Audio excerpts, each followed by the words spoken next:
Hello friends, मैं शालिनी पांडे स्वागत करती हूँ आपके अपने YouTube channel Shalini beyond study में। आज बात कर रहे होंगे डीएड के बारे में।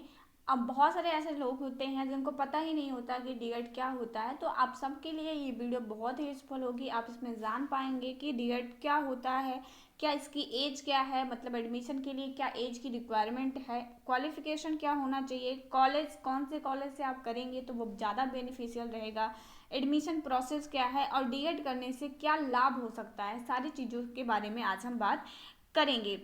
सबसे पहले बात कर रहे हैं हम कि डीएड होता क्या है। तो डीएड क्या है, जिसे आप कहते हैं डिप्लोमा इन स्पेशल एजुकेशन। अगर आप एज अ स्पेशल टीचर काम करना चाहते हैं तो आप जो है वो डीएड कर सकते हैं, लेकिन डीएड करने के बाद आप जो है वो प्राथमिक टीचर के लिए एलिजिबल होंगे। अगर आप डीएड कर रहे हैं तो आप प्राथमिक टीचर बनने के लिए एलिजिबल होंगे।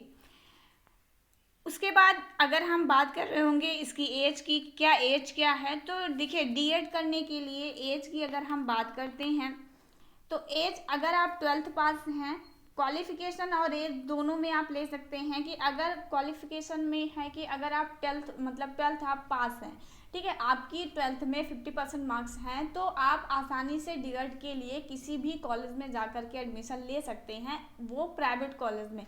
लेकिन अगर आप वहीं पे किसी भी गवर्नमेंट कॉलेज में एडमिशन लेना चाहते हैं तो गवर्नमेंट कॉलेज के लिए एक उसके लिए तो मेरिट बनेगी, और उस मेरिट के अंतर्गत अगर आप आते हैं, अगर आपकी मेरिट अच्छी है, अगर आपने 12th में बहुत अच्छा मार्क्स अचीव किया है, तो इस बार एडमिशन का प्रोसेस भी यही है। पहले एडमिशन जो होता था उसमें AIOT करके एक एग्ज़ाम होता था जिसके थ्रू आपका एडमिशन होता था। आपके जो भी मार्क्स आते थे, मेरिट बनती थी, अगर आप मेरिट में हैं तो गवर्नमेंट कॉलेज, नहीं तो आप प्राइवेट कॉलेज में जाकर के एडमिशन ले पाते थे। लेकिन इस बार क्या है, इस बार जो है एडमिशन का जो प्रोसेस है उसमें इसको ख़त्म कर दिया गया है। अब अगर आपने 12th पास किया हुआ है और 12th में आपके मार्क्स हैं तो आप 12th अगर पास हैं तो आप एडमिशन ले सकते हैं। तो एज की अगर हम बात करते हैं तो एज आपकी 12th पास होनी चाहिए। 12th में 12th तक पहुँचते पहुँचते आपकी एज क्या है वो मैटर नहीं करेगा। जैसे आप मान लीजिए 17 साल में आप 12th पास करते हैं तो आपका एडमिशन हो जाएगा। आप 16 साल में पास करते हैं तो भी आपका एडमिशन हो जाएगा, ठीक है। तो कोई भी एज हो, लेकिन अगर आपने 12th पास किया है तो आप एडमिशन ले पाएंगे। उसके बाद हम बात कर रहे होंगे सबसे पहले फ़ीस की, क्या फ़ीस होती है। देखिए गवर्नमेंट कॉलेज की फ़ीस अब सभी जानते हैं कि प्राइवेट कॉलेज की अपेक्षा कम ही होती है।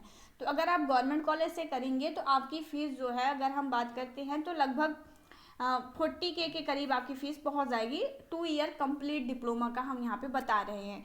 लेकिन वहीं अगर आप किसी भी प्राइवेट कॉलेज से करते हैं, जैसे अगर आप प्राइवेट कॉलेज में एडमिशन लेना चाहते हैं तो आप जो है वो कॉलेज के ऊपर है कितना लेते हैं। वैसे कॉलेज करीब जो है 80K के करीब जो है वो आपका ले लेते हैं। कॉलेज 80,000 के करीब जो है वो कॉलेज वाले जो है वो फीस ले लेते हैं। वो भी कॉलेज के ऊपर है कि वो कितना लेते हैं। किसी किसी बच्चे से 1 लाख के ऊपर भी फीस ले जाती है, लेकिन अगर प्राइवेट कॉलेज है तो 70-80 के करीब जो है वो आपकी फ़ीस बैठ जाएगी 2 साल कंप्लीट डिप्लोमा होते होते।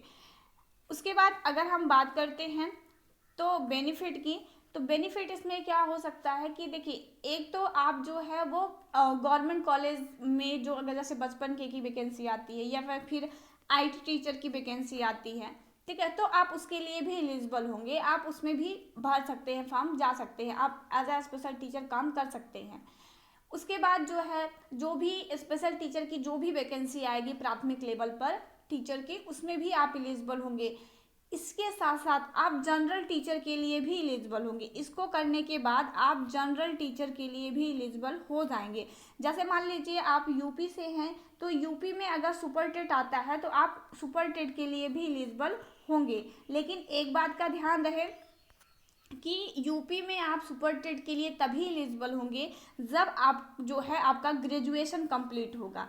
अगर आपका ग्रेजुएशन कंप्लीट है तभी आप सुपर टेट दे पाएंगे। आप 12th पास करके आपने डिप्लोमा ज़रूर कर लिया है, लेकिन आप सुपर टेट तभी दे पाएंगे जब आपका ग्रेजुएशन कंप्लीट हो जाएगा, ठीक है। तो इस बात को ध्यान में रखिएगा आप लोग। और डीएड एक अच्छा कोर्स है। आप अलग अलग ट्रेड इसमें चलता है, जैसे आप डीएड कर रहे हैं तो उसमें आप एचआई से कर रहे हैं, एचआई मीन्स हियरिंग इम्पेयरमेंट, जो कि श्रवण बाधित बच्चे होते हैं उसको पढ़ाने के लिए आप टीचर बनना चाहते हैं, या फिर वीआई से आप डिप्लोमा कर रहे हैं मतलब विजुअल इम्पेयरमेंट जो कि दृष्टि बाधित बच्चे हैं, या फिर आप आईडीडी से कर रहे हैं जो कि है इंटेलेक्चुअल डिसेबल पर्सन जो होते हैं, मतलब जो बौद्धिक अक्षम बच्चे हैं उन बच्चों से करना चाहते हैं, या फिर आप एमडी से करना चाहते हैं। तो ये कुछ ट्रेड चलता है डीएड का, जैसे आप डिप्लोमा कर रहे हैं तो उसका कुछ ट्रेड है जो कि कोर्सेज अवेलेबल रहते हैं स्कूल में, तो कॉलेज में, तो आप वहाँ पे जा करके आप पता कर सकते हैं, और जो भी ट्रेड आपको पसंद हो, जैसे आप एचआई वीआई आईडी किसी से भी करना चाहते हैं